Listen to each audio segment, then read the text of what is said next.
বিগত ১৭ বছর গুম, খুন ও অসহনীয় নির্যাতনের ফসল ফ্যাসিস্ট হাসিনা সরকারের পতন। আপসীর নেত্রী বেগম খালেদা জিয়ার দেশপ্রেম এবং তার সুযোগ্য সন্তান বিএনপির ভারপ্রাপ্ত চেয়ারম্যান তারেক রহমানের সঠিক নেতৃত্ব ছাড়া কখনোই দেশে ৫ আগস্ট সৃষ্টি হতো না। নির্লজ্জের মতো ফ্যাসিস্ট হাসিনা সরকার সহ অনেকেই দেশ ছেড়ে পালালেও দেশ এখনও ষড়যন্ত্রমুক্ত নয়। দেশ বিদেশ থেকে ফ্যাসিস্টদের দোসররা এখনও ষড়যন্ত্রে লিপ্ত।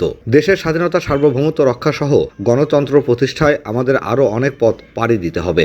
আজ মাদারীপুর শিবচরের চর জানাজাত ইউনিয়ন বিএনপির কর্মী সভায় প্রধান অতিথির বক্তৃতায় উপজেলা বিএনপির আহ্বায়ক কামাল জামান নুরুদ্দিন মোল্লা এসব কথা বলেন। তিনি বলেন, দলের ভারপ্রাপ্ত চেয়ারম্যান তারেক রহমানের প্রতিটি দিক নির্দেশনা অক্ষরে অক্ষরে পালন সহ নেতাকর্মীদের প্রতিটি মুহূর্তে সজাগ ও ঐক্যবদ্ধ থাকতে হবে। এই 18 বছর রক্তের বিনিময়ে যারা মামলা হামলায় জড়িত ছিলেন, রাস্তায় ছিলেন, তীরে তীরে আন্দোলন করছেন, বাড়িতে ঘুমাতে পারেন না, বাড়ি ঘর বিক্রি করে ঢাকায় আনাচে কানাচে ছিলেন, তাদের এই ত্যাগের বিনিময়ে 5 আগস্ট সৃষ্টি হয়েছে। আপনাদেরকে জানতে হবে, আজ আমাদের বর্তমান সরকারের 2-1 উপদেষ্টার কথা হাস্যকর হয়ে দাঁড়িয়েছে। অনেক রাজনৈতিক দলের কথা তুলেছে, তারা জানেন না সাপ নিয়ে খেলতেছেন। বিএনপি লড়াকু রাস্তার সৈনিক শেখ হাসিনাকে বিতাড়িত করেছে। শেখ হাসিনার পুলিশ বাহিনী, গুন্ডা বাহিনী, আর্মি বাহিনী, টিভি পুলিশদের বিএনপিকে দাবায় রাখতে পারে নাই, আর কেউ দাবায় রাখতে পারবে না ইনশাআল্লাহ।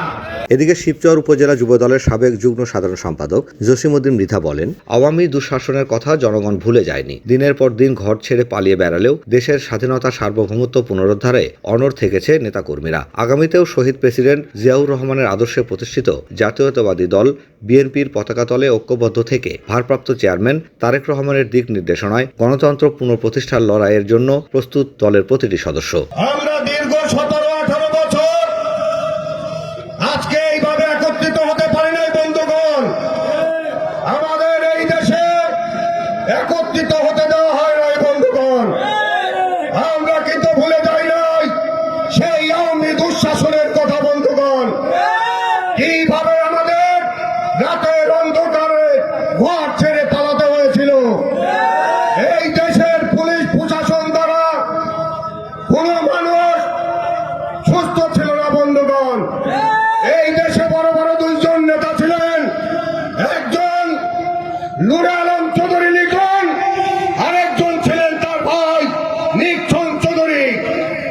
আমাদের নেতাকে এই শিবচরের মাটিতে দীর্ঘ 17-18 বছর আসতে দেয় নাই। এই সন্ত্রাসীরা আমাদের নেতাকে হামলা মামলা করে সেই ঢাকায় জেলখানা পর্যন্ত নিয়ে গেছেন। তার ব্যবসাকে ধ্বংস করার উদ্দেশ্যে অনেক চক্রান্ত পায়তারা করেছেন। আজকে এই মাঠে দেখেছেন আপনাদের কোন পায়তারা এই শিবচরে আর কোনদিন বাস্তবায়ন করতে দেওয়া হবে না। আজকে চট্টগ্রামে দেখেছেন আপনারা কোনদিন এতগুলো লোকবল নিয়ে এক জায়গায় মিছিল করেছেন কিনা।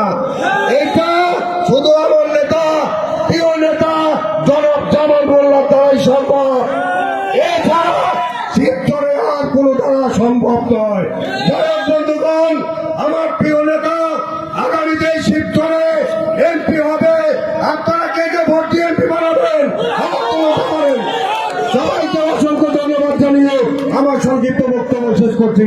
বাংলাদেশ জিন্দাবাদ, শহীদ জিয়া অমর হোক, দেশ নেত্রী বেগম খালেদা জিয়া জিন্দাবাদ, দেশ নায়ক তারেক রহমান জিন্দাবাদ। আয়োজিত কর্মী সভায় আগত হাজার হাজার নেতাকর্মীদের প্রতি কৃতজ্ঞতা জানিয়ে চর জানাজাত ইউনিয়ন বিএনপি নেতা আদিল উদ্দিন বলেন, বিগত সরকারের এই আসনের এমপি ভূমি অধিগ্রহণের নামে জমির মালিকদের ঠকিয়ে 11,000 কোটি টাকা হাতিয়ে নিয়েছে। তিনি বলেন, ইতিপূর্বে এমন জনসমাগম এই অঞ্চলে আর হয়নি। আগামীতে নুরুদ্দিন মোল্লার নেতৃত্বে এই অঞ্চলের মানুষের ভাগ্যের পরিবর্তন হবে। আপনাদের অনেকেই আমাকে বলছিলেন যে ওই স্কুলের মাঠে এমপি সাহেব আসছিল, ওইখানে প্রোগ্রাম এতটুকু হয়ে যাবে।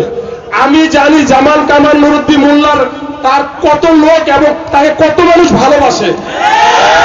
এটা জেনে আমি এই স্টেজ, এই মাঠে আমি প্রোগ্রাম করেছি এবং আমার সাথে যারা আমার চর্যানুযাদের ইউনিয়ন নেতৃবৃন্দ সহযোগিতা করেছেন এবং আমি খুবই ধন্য যে আমি আমার নেতাকে আমি এই চরজানাজাতে এই মাটিতে এভাবে এনেছি।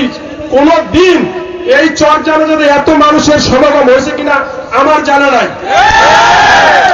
আপনাদের কাছে একটাই চাওয়া, আমার নেতার ভালোবাসা, আপনাদের ভালোবাসার কারণে আমার নেতা আজকে এখানে আসছে।